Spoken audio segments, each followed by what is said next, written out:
주 안에서 오늘도 평안하시기를 바랍니다. 예, 강건하시고요. 하나님이 우리와 함께 하십니다. 아멘. 자식이 아무리 똑똑해도 부모 마음 다 헤아릴 수 없지요. 어린아이가 아무리 똑똑해도 어른이 보는 것을 어린아이가 볼 수가 없습니다. 일반 성도가 아무리 믿음이 있고 교회를 사모한다고 하지만 또 담임 목사가 또 교회를 향하여 보는 것을 다 볼 수는 없다고 생각합니다. 바둑 1급에게는 전혀 보이지 않는 길이 프로 1단에게는 보인다는 말이 있잖아요. 여러분, 하나님과 우리 사이도 마찬가지입니다.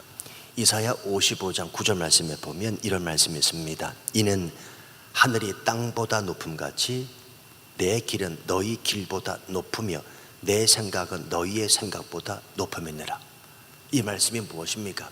우리가 아무리 똑똑하고 우리가 아무리 믿음을 가지고 있다고 해도 하나님의 생각을 다 헤아려 알 수가 없습니다. 저한테 당신은 왜 하나님을 믿습니까? 라고 말하면 저는 이렇게 대답한다고 예전에 한번 말씀을 드렸습니다. 저는 하나님에 대해서 다 알지 못하기 때문에 하나님을 믿습니다. 여러분, 내 이성으로 이해되어지는 하나님은 하나님이 아니죠. 여러분 한번 생각해 보십시오. 하나님이 내 이성으로 다 이해되어진다면 그가 하나님입니다. 그런데 어떻게 우리 이성으로, 인간의 생각으로 하나님에 대하여 다 안다고 말합니까? 교만 중에 교만이죠. 내가 왜 하나님을 믿는가? 예, 그 하나님이 어떤 분인지 다 알 수 없기 때문에, 그가 참 하나님이시기 때문에 우리 인간은 그 하나님을 믿을 수밖에 없고 신뢰할 수밖에 없다는 사실입니다. 그래서요, 이 사실을 안다면 당장은 힘들고 또 광야라 할지라도 패배의 길을 걷고 있는 듯 해도 그 하나님 아버지의 뜻이 어디 있는지 다 알 수 없기 때문에 오직 하나님만을 신뢰하며 믿음 잃지 아니하고 살아감이 우리의 몫이라는 사실입니다. 이런 말 있지요. 끝날 때까지 끝난 것이 아니다. 여러분, 신앙에는 반드시 끝이 있음을 믿어야 됩니다. 그 끝에서 그 성도는 어떻게 살아가야 되는가, 어떤 모습으로 하나님 앞에 설 수 있는가를 더 유념하며 살아갈 필요가 있습니다. 여러분, 우리가 요한계시록을 쭉 살펴보고 있는데 요한계시록은 무엇을 말해주고 있습니까? 끝이 있다는 것입니다. 종말이 있다는 것입니다.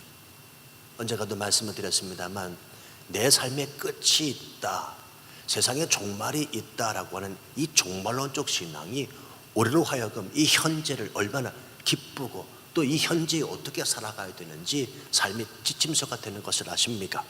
아주 쉽게 예를 들어서 오늘 끝이라고 생각해 보세요. 내일이 없다. 오늘 얼마나 살아가며 살겠습니까?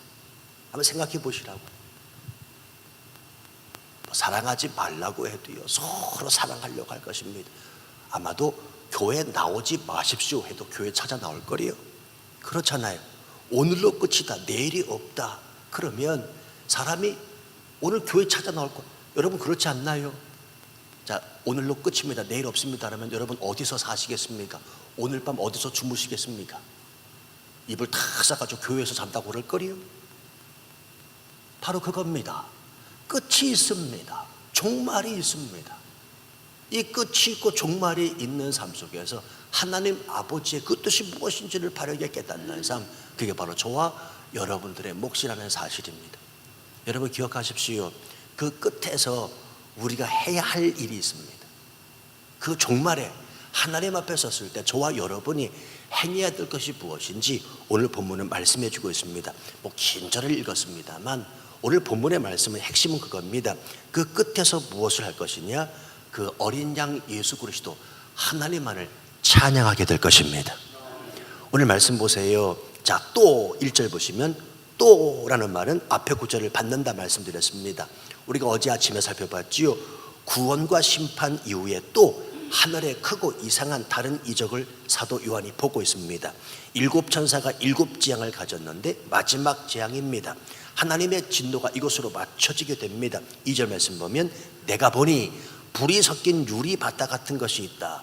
요한계시록 4장 3절 말씀에 보면 보좌 앞에 수정 같은 유리 바다, 바로 그것을 상징하는 것이고요. 그 밑에 구절을 보시면 유리 바닷가에 서서 하나님의 검은 고를 가지고 3절 이하의 말씀, 그 하나님 어린 양 예수 그리스도를 온전히 찬양하고 있습니다. 이 찬양은 14만 4천 명의 찬양입니다. 14만 4천 명이 누굽니까? 구원받은 자들, 환난과 핍박과 어려움 속에서도 꿋꿋이 인내하며 이겼던 그 승리자들의 노래, 순교자들의 노래가 바로 오늘 본문에 나오고 있습니다. 3절 4절 말씀, 기가 막힌 말씀입니다. 주 하나님 곧 전능하신 이시여 하시는 일이 크고 놀라우시도다. 만국의 왕이시여 주의 길이 의롭고 참되시도다. 4절 주여 누가 주의 이름을 두려워하지 아니하며 영화롭게 하지 아니하오리이까 오직 주만 거룩하시니이다. 주의 의로우신 일이 나타나심에 만국이 와서 주께 경배하리이다 하더라. 조금 전에 우리가 찬송가 15장 불렀습니다만 그 15장의 내용이 오늘 본문에 다 나오고 있습니다.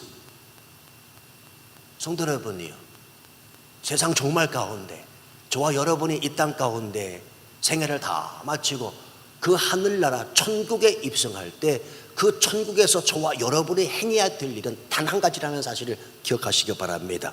오직 저와 여러분은 오직 하나님 아버지 예수 그리스도만 찬양하게 될 것입니다. 혹시나 이렇게 생각하시는 분 계세요? 아이고야 큰일 났다. 찬양 시간이 지겨운데 큰일 났다. 천국 가면 찬양만 한다고? 여러분, 오늘날 이 땅에서 드려지는 찬양과는 다릅니다. 우리는 하늘나라에서 천국에서 그저 빛 대신 하나님만을 찬양하게 될 것입니다. 그 찬양은 지루함이 없습니다. 따분함이 없습니다. 힘들지 않습니다. 그 하나님이 비추시는 그 영광의 빛으로 말미암아 우리는 그 하나님을 향하여 자연스럽게 찬양하며 하나님 앞에 영광 올려드리게 될 것이라는 말입니다. 상상이 되세요? 상상이 되십니까?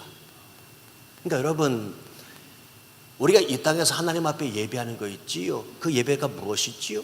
하나님을 찬양하고 하나님의 이름을 높이는 행위들입니다. 그러면 이 땅에서 연습을 많이 하고 가셔야 돼요. 내일 찬양 집회입니다. 아이고야, 어떤 분 그러시는 것 같아요. 내일 찬양 집회, 아유, 또 뭐 젊은이들 뭐 또 일어나서 뭐 기타 치면서 찬양하고 막 드럼 두드리고, 아 시끄럽다, 나 안 갈랜다. 그렇게 생각하시면 안 된다는 겁니다. 이 땅에서 드려지는 예배, 이 땅에서 드리는 찬양이 저 하늘나라에서 드려질 찬양 연습이에요. 여러분 아십니까? 우리 마음껏 이 땅에서 찬양해야 됩니다. 마음껏 하나님의 이름을 높일 수 있어야 됩니다. 내 온 몸과 내 온 생각을 다 가지고 그 하나님의 이름을 높일 수 있어야 됩니다. 그러니까 자꾸 찬양하면서 다른 사람을 신경 쓰고 내 체면을 생각하며 그러니 찬양이 될 수가 없지요. 그 찬양에 따분하고 지루할 수밖에 없지요. 오늘 본문의 말씀 보세요. 여러분, 이 본문의 말씀 3절과 4절의 찬양이 저와 여러분이 드려져야 될 찬양이라는 사실을 아십니까? 이게 지금 천사들의 찬양이 아니라 14만 4천 명의 찬양, 구원받은 백성들의 찬양, 순교자들의 찬양, 오늘 예수 그리스도를 믿고 살아가는 저와 여러분이 드려질 찬양이라는 사실입니다. 근데 이게 밋밋하게 드려지겠습니까? 주 하나님 그 전능하신 이시하신 이렇게 되겠냐고요. 이게요. 한번 생각해 보세요. 만약에 여기에 곡조를 붙인다면 얼마나 목소리를 높여서 온 마음을 당하여 그 하나님을 향하여 찬양하겠냐는 말이에요. 기억하십시오. 저와 여러분이 하나님 앞에 섰을 때, 천국에 입성할 때 해야 할 일은 오직 어린 양 예수 그리스도만을 찬양하는 일입니다. 찬양은 하나님의 임재를 경험하지요.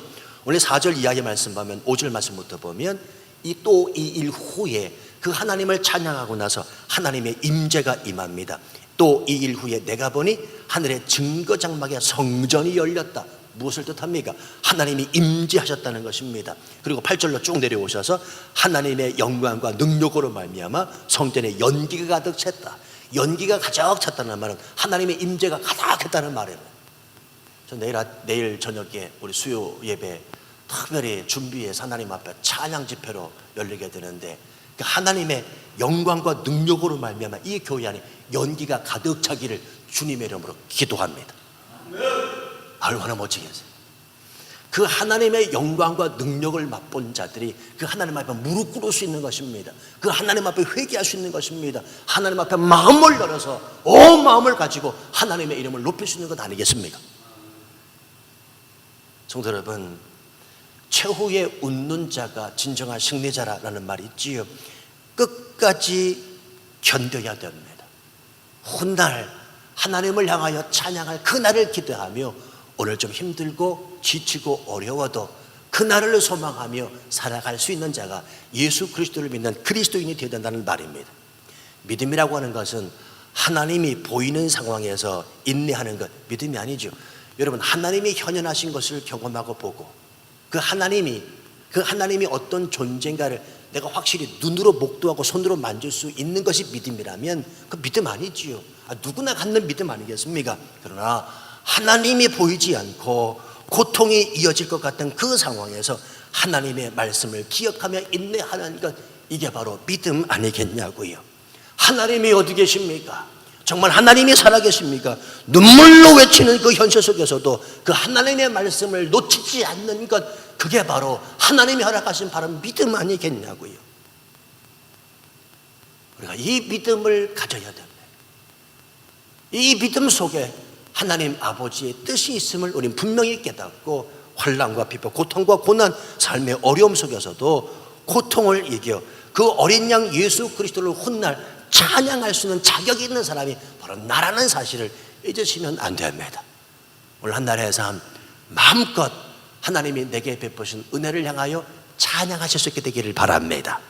하나님은 찬양받기 합당하신 분이라 성경이 말씀하고 있습니다. 어떠한 상황 속에서도 그 훗날 끝날에 그 어린 양 예수 그리스도를 찬양할 것을 오늘 합당해서 오늘날로 살아가시면서 마음껏 찬양하시면서 살아가세요.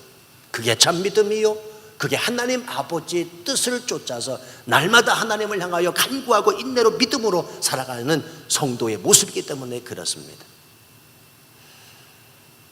제가 이 말씀을 드리는 이유가 있습니다.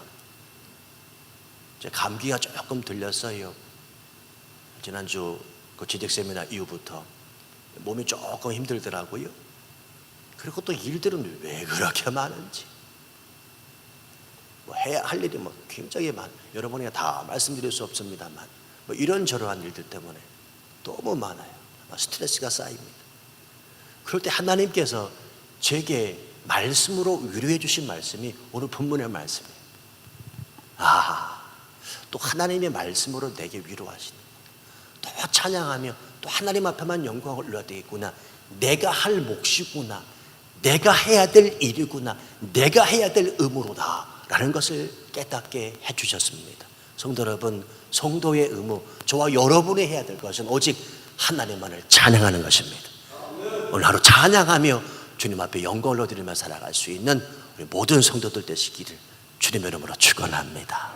기도하겠습니다. 아버지 하나님, 주님 영광을 받으시옵소서. 오 할렐루야. 주님만을 찬양하며 살고 싶습니다. 종말이 있습니다. 끝이 있습니다. 천국에 입성할 때 그 어린 양 예수 그리스도를 향하여 입술을 열어 찬양하는 것이 우리의 몫이고 우리의 의무일진데, 아버지 하나님, 오늘날로 살아가면서 이 땅에서도 마음껏 하나님의 이름만을 높이시는 우리 삶 되게 하여 주옵소서. 고난과 고통, 환난과 핍박, 삶의 어려움 속에서도 하나님만을 높이며 찬양하는 우리 삶 되도록 성령님 주장하여 주옵소서. 예수님의 이름으로 기도하옵나이다. 아멘. 하늘에 계신